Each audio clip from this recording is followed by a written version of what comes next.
Something happened to the feeders. We don't know what, we don't know why, but they began to hurt each other. They hurt and hurt and hurt and hurt until none of them were left. Now we are on our own. There's no one to feed us, no one to help us, no one to take us for walks.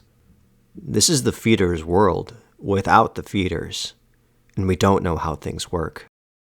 Hey guys, welcome back to the channel. Today we'll be discussing Rover, Red Charlie, written by Garth Ennis with art by DiPascale.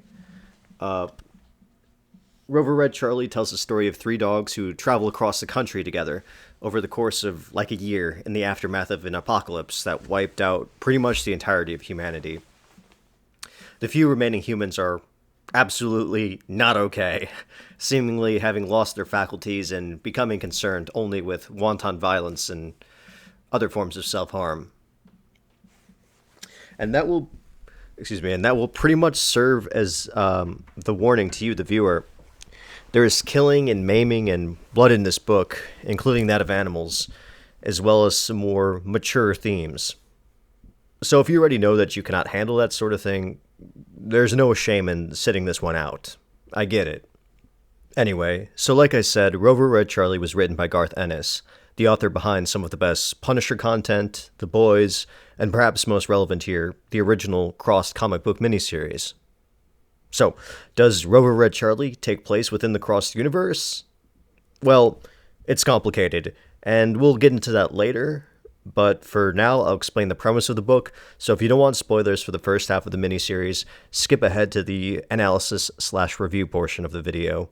Alright, so our story begins with some kind of border collie mutt yelping out because his leash is trapped under the grip and weight of his owner, who is face down on the floor of a public subway, on fire for some reason. The dog's name is Charlie, and he is our protagonist. Charlie is a service dog, you see. That's why he wears a special vest. He helps people, and he's very proud of that. Oh, by the way, the animals in this book have a special interest species lingo, and a limited understanding of the world around them. I'll fill you in as we go along, but for example, to dogs, human beings are known simply as the feeders. Likewise, we'll see the phrase, "I'm a dog," being belted out a lot, and that is to be understood as what dogs are saying in their own language when us humans just hear barking. But now let's get back to the story. Right, so Charlie is still trapped under his burning owner, when all of a sudden a man gets down on his knees in front of him and pours gasoline over himself before using a lighter to set himself on fire. The man is speaking gibberish during all of this, and we don't know if that is because Charlie can't understand the words he's using, or because of whatever is wrong with everybody in the first place here. We never do get a clear answer as to what exactly happened, by the way. The story is told from a dog's perspective, and a dog cannot know or comprehend that sort of thing. So anyway, just when all seems lost for Charlie, he looks up and sees barreling toward him his friend Red, appropriately of the Red Setter breed. And behind Red is their mutual good friend Rover, an older English Basset Hound. Also accompanying them is a German Shepherd named Max, who quickly turncoats and runs away after he concludes that it's far too dangerous to help Charlie. But Rover and Red don't abandon their friend, and the three of them bite into the leash until it breaks. They all dart up the stairs leading out of the subway, running into Max again on the way out, who is trying to play it cool. They get to the top of the stairs and stare out in shock at the state of New York City. The city has gone to complete hell. Everywhere chaos abounds, and the dogs aren't sure what to do. Red suggests they find a feeder for help, but Rover points out that the feeders have all clearly lost their minds. Red is kind of the slowest member of the group, intellectually speaking, which will be a recurrent personality quirk. He does have, by far though, the best sense of smell. Max draws the group's attention to the fact that not all of the feeders have gone mad. There is a father tightly gripping his child and running nearby.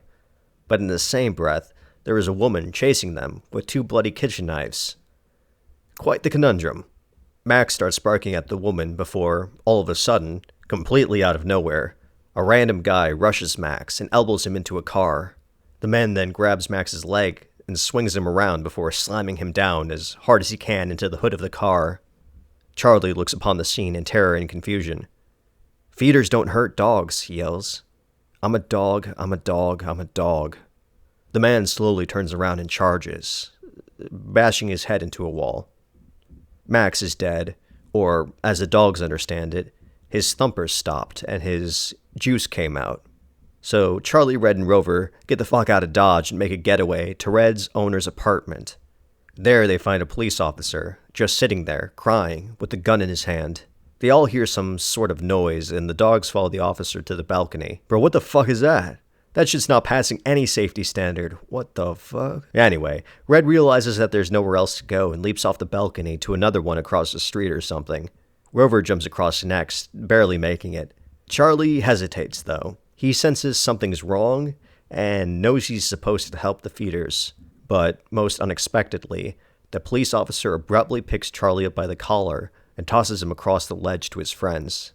The dogs stare in astonishment as the officer yells gibberish out to them, at least right up until the moment he is suddenly mobbed by a group of children who bite and tear into him, pushing him with enough force to break the balcony and cause them all to fall off the building. As for Rover, Charlie, and Red, well, they run. The three wander a city strewn out with the corpses of its former inhabitants. Rover and Charlie discuss what they're going to do, where they're going to go, and how to find food. Red interjects, letting them know that they'll eventually come right up to the edge of the splash, aka the water surrounding the city, and they'll need some way to get through. He stops talking, though, because he detects the scent of other dogs nearby. The group looks up, and around the corner pops up a dozen little chihuahuas. They might be puppies, or maybe the breed is just kind of dumb because they have an incredibly limited vocabulary. Whatever the case, the chihuahuas are really annoying, and Rover loses his patience with them, roaring at them to shut up. They finally stop jabbering and blankly look at him for about a quarter of a second, before picking back up right again where they left off. Fortunately for Rover, unfortunately for them, the chihuahuas are suddenly crushed to death by an HVAC unit or something that came from somewhere in the building up above them. Rover, Red, and Charlie floor it, at least as far and as fast as they can manage, as they are quite hungry and tired at this point. They stop to catch their breath and are accosted by a cat lounging on the top of a taxi. The feline tells them to head for the bridge, which will get them off the island. The dogs don't trust the cat at all, but after it tells them that their historic interspecies feud is over, and points out that the dead bodies will soon start rotting, heralding disease, the dogs decide to follow the cat's directions. Charlie, Red, and Rover don't arrive to the bridge until the next day, and as they make their way across it, they discover the fresh corpse of a golden retriever. It's clearly been picked at, and something's been eating it. The dogs don't have to wait long to uncover the party responsible, because in a blink of an eye, they are surrounded by a gang of cats who laugh at and mock them. You see, the cats trap them at the bridge so that they may eat them, and they now begin their savage attack. The dogs cower and retreat backwards, but Red loses his balance and falls off the bridge. Fortunately, he manages to hold on to a fire truck hose, and Charlie and Rover follow him, as they are under the misapprehension that there is another bridge under the one they're on that they can swing to.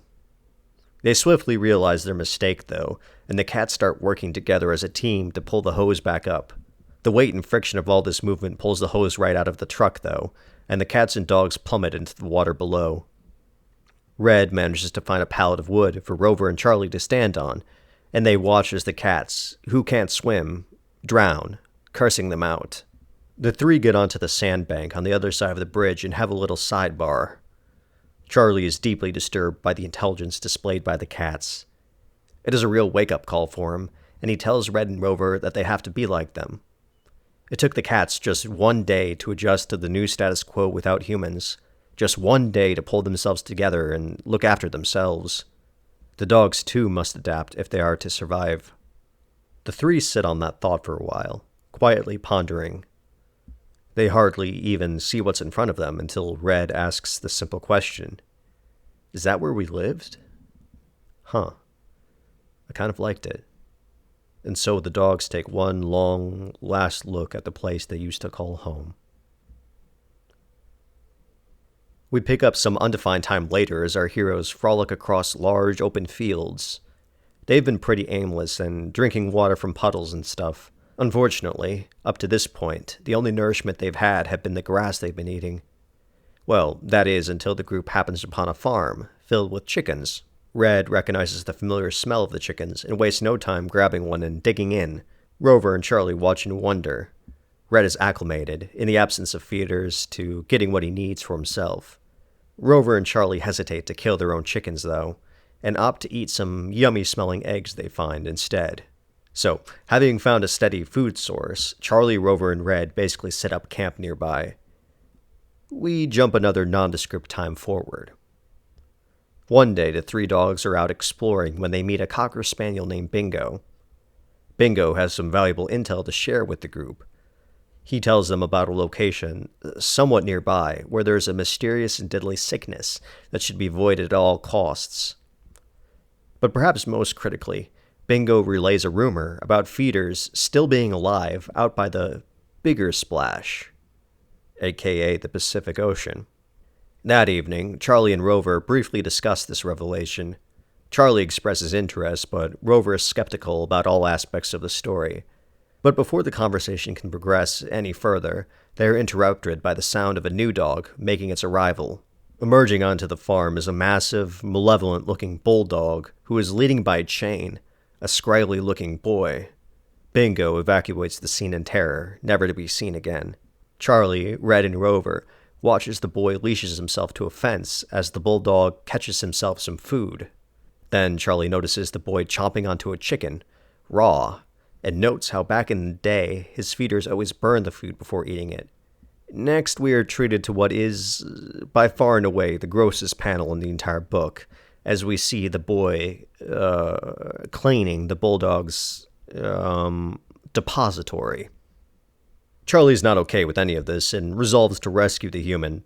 The plan is for the bulldog to chase Rover and Red while Charlie saves the boy, but things go quickly awry. Because after they alert the bulldog to their presence and it starts chasing Rover, Charlie fails to get the feeder to follow him. Instead, the boy calls out for the bulldog, who stops chasing Rover and returns to the scene. The bulldog's name is Herman, by the way, and he's pissed. Herman is about to kill Charlie until Red valiantly sails overhead and rips off one of Herman's ears. Herman sprints after Red, but Red manages to dodge him, and he tricks Herman into running right over the edge of a quarry. The distressed boy utters out a cry and chases after Herman, though, leading him to fall off the steep ledge as well. The next day, under the light, the three dogs confirm the death of the human and begin discussing the plans moving forward. Charlie says that he's going to set out for the bigger splash Bingo mentioned in the hopes of finding the feeders. He tells Red and Rover that he's thankful to them for saving him, and he understands if they choose to remain on the farm. Rover asks Charlie if his desperation to find people is rooted in his desire to help them, and Charlie replies that he once thought so. But he now realizes he wants things to go back to the way they used to be. He just wants to be told what to do again. And so the three set off, embarking on a quest to reach the Pacific coast.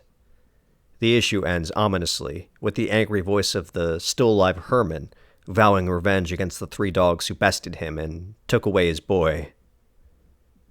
And that's the first 3 issues of Rover Red Charlie, or the contents of exactly half the book. I would highly recommend that you read the rest for yourself. There is a huge gut punch moment at the end, but I swear it concludes on a bright and thoughtful note. By the way, do you guys think I should cover the full story arcs in these videos or keep it at about half?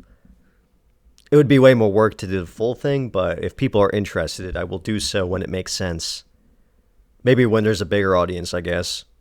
Anyway, let's now transition to the review and analysis portion. Right, so I'll begin by commenting on the art. I'll keep it short and simple. I really liked it. It looks really good. I quite like the almost paint-like look the book had, but much further than that, Michael DiPascale's work here is rather impressive considering the subject matter. Writer Alan Moore points this out in his 2014 introduction to Rover Red Charlie, that it's kind of an unusual task for an artist to be commissioned to draw, hundreds of scenes of a story consisting almost entirely of animals for well over 100 pages. I concur with that. Depicting animals and their movement and their fur and all the rest can be hard. I further laud DiPascale's capacity to transpose such emotionality onto animals, as well as signal their distinctive individualities. Okay, so now I'll talk about author Garth Ennis's writing. I'll begin, as I am somewhat prone to do, with citing an interview he did so as to elucidate for you guys his mindset in his own words. Right. So I'm pulling from this Bleeding Cool interview from late 2013. Anyway, the interviewer asks Ennis where the idea of the book came from, to which Ennis responds that the simple idea for Rover Red Charlie began when I figured out what dogs are saying to each other when they bark. And, really, has this simple notion of loyalty ever been more perfectly personified than in the face of a dog? More generally, when I was a little kid, there was an old painting in my grandparents' farmhouse entitled Faithful Friends, depicting three brave-looking dogs apparently ready to face whatever comes their way.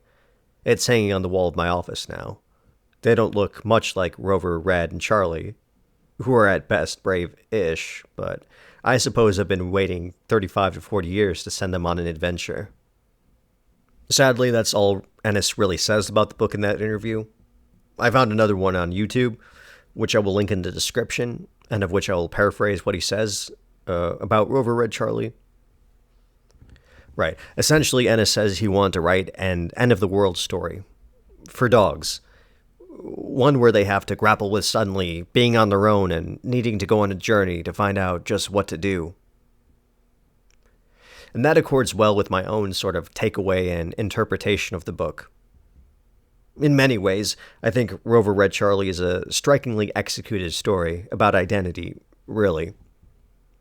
For me, this is perfectly encapsulated in the oft-repeated exclamation, "I'm a dog." Right, because, well, the meaning of that phrase changes over the course of time. In the beginning, what being a dog meant was always in relation to human beings, an existence that was tied in being a pet, or, let's be real, functionally an object. Being a dog meant being told what to do and living and dying on another's terms. However, one day the humans are gone, and now they have to grapple with what being a dog means without them. And so the dogs we follow travel the country together and survive and learn about the world and about themselves, the old notions of being and the former illusions of what dogs were really capable of. All that stuff is utterly broken. This evolution is capped off at the end, quite movingly, when all the dogs bark out in unison the same familiar phrase over and over again. "I'm a dog." And Charlie thinks it to himself again and again. "I'm a dog." But now those very same words have an entirely new meaning behind them. A new independent identity is there, and they finally, truly know who they are. These thoughts lend themselves well into another theme I sort of picked up on, though I am ambivalent as to the extent of which it was the writer's intention. This will also probably be the most controversial and uncomfortable part of the video for a lot of people, but in any case, I detect a little anti-pet ownership sentiment here as well. Well, I mean, for starters, there is, like what I said, human beings stopping another living thing from existing as a being for itself, instead perpetuating them as a being for others. That is to say, there are serious ethical questions going on here about the extent to which human beings are actually respecting the individual, I don't know what you would call it, sovereignty of these independent living things.